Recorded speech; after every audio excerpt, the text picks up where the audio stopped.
the Bonn Climate Change Conference, and he was supposed to go earlier, but the speaker had a meeting, so he couldn't come before, but it is part of the politics session. And we have the pleasure to have here Juan Carlos Monterrey, who is a member of Scientist Rebellion Panama, but he is also the deputy chair, the vice chair of the implementation body of the COP26. But of course what he will say in this interview is just him as a citizen, as an activist, as a member of Scientist Rebellion, rather than any other official role that he might have at the COP. And so my first question to you, Juan Carlos, first of all, thank you for taking the time to come in here. So what are you working on inside the COP? So what is it that you are participating and collaborating with inside the COP? Thank you so much, Gianluca, and thank you for everybody that came to this day-long teaching. It's a very important thing you're all doing. Disseminating scientific information about the reality of what is happening.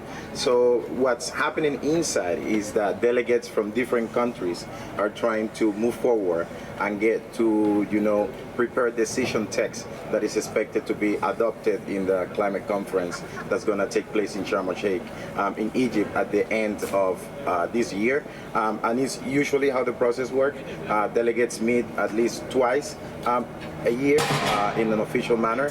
It almost always happens in Bonn, the first meeting, which is the mid-year negotiations, and then the second meeting, which is the COP, usually happens, in a different country of the world, and is rotated based on, geographic locations, because it is expected that the meetings will take place in different regions and they rotate, so to allow for better representation. So right now, country delegates are working really, really hard to try to come up with text that it's agreeable, so that we settle some issues, and then the most contentious issues are actually addressed at the COP once we get there. However, the mission is to get as much as we can get done here done. So that's basically what we're working on.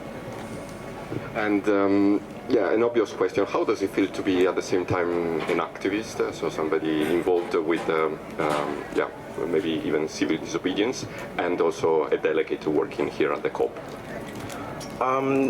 So I think that being an activist, it's more than the involvement that you do in the streets. You can be an activist in every role and in every space that you're a part of. And if you get, the opportunity to actually be in such a privileged room like the ones I'm being able to walk into, you need to take advantage of the occasion, and you need to do the most that you can. Of course, you need to follow and you need to respect, the procedures and how things work. So I consider myself an activist because I'm always pushing science. I'm always, pushing the vision that is right. So it is difficult in a space like that where I cannot, behave the same way I behave when I participate in Scientist Rebellion and other activities. But I think we all need activists to get into every single corner of decision making so that we can fast track this train and actually make it to the finish line. Thank you. And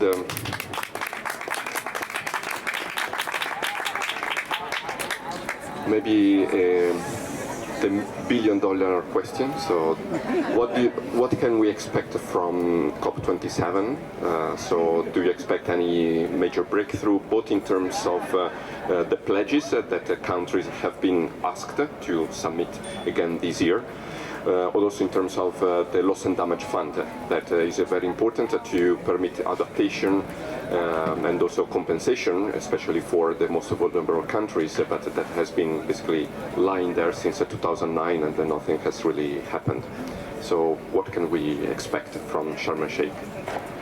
So last year at COP26 in Glasgow, something called the Glasgow Ambition Work Program was agreed upon, and it was the first time that the COP actually made a direct call for science, a direct reference to science, which is a bit absurd if you think about it. But for the first time, the COP said we need to reload, our efforts so that we actually are able to keep the temperature rise below 1.5. So what is expected at Sharm el-Sheikh is that developed country parties, but all parties overall, will have presented or will present their, an updated or reloaded version of their NDC, because the thing is that up until COP26, we were still on track, to a warming above 2.8 degrees, far above what we had agreed upon on the Paris Agreement. So that goal, that Ambition Work Program, is asking countries to actually come up with more ambitious actions so that we're actually in line with the 1.5 goal.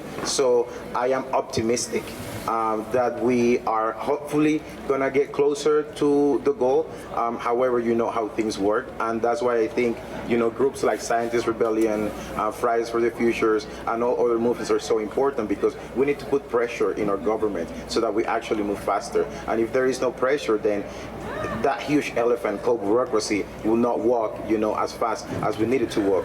In terms of loss and damage, the conversation is very tough. Things are not moving as fast as developing countries will expect, but they are fighting the good fight. We are not responsible for this crisis, and I do hope something comes out of it, but the conversations are very, very tough on that topic.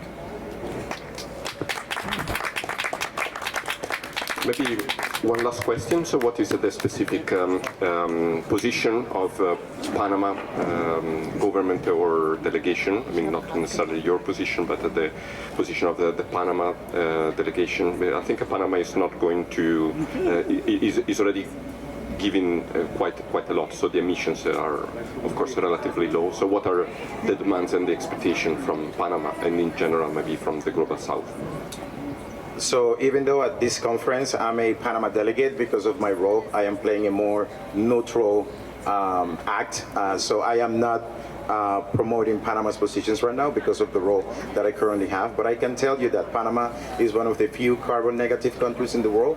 This means that we absorb more climate causing pollution than the total emissions that we generate as a country. Panama is always also putting youth and women at the center of climate action. Last year at COP26, we had the youngest delegation in history to ever represent a party at a COP. The average age was 29. I was the head of delegation.